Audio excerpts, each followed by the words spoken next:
The purpose of this video is to introduce the concept of resistance, assuming an introductory level of electricity. Electricity is the flow of charge in a loop called a circuit. For the most part, these charges are electrons. A circuit must consist of a power source to push the electrons around the circuit, a circuit element such as a lamp, and wires to connect everything together.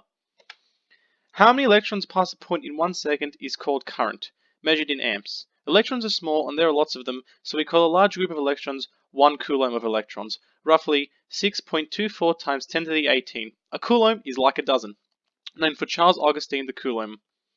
Voltage is measured in volts. It is how much energy is acting on each coulomb of electrons. This is what actually pushes the electrons around the circuit. Usually it's a battery or a generator.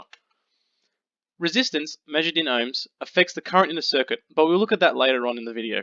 Resistance is a fundamental property of all materials and is a measure of how much something resists the flow of charge or current. Conductivity is how well electrons can move inside a material. It is the opposite of resistance. All materials' conductivity and resistance can be quantified. Copper is a good example of a cheap conductor and it is very common in use. A common analogy for resistance is that of a pipe. The current is how much water is flowing, the voltage is how much the water is being pushed, or the pressure, and the resistance is how small the pipe is, thus restricting the flow of water or current. In reality, resistance stops electrons from moving within the wires. Most good conductors and common electrical components are metals. Metals are a lattice of atoms with electrons floating around them. Resistance is when electrons collide with the lattice and slow down, hence reducing current.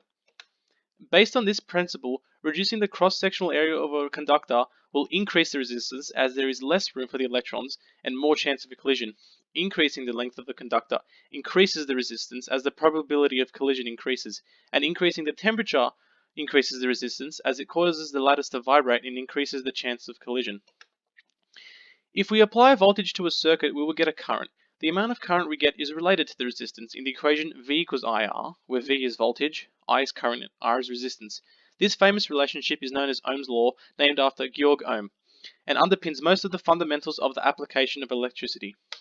Particularly in the transmission of electricity, where large resistances can result in large power loss.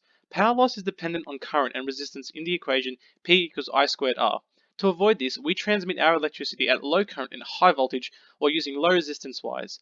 Electricity is then transformed to a useful current and voltage level before it reaches our homes.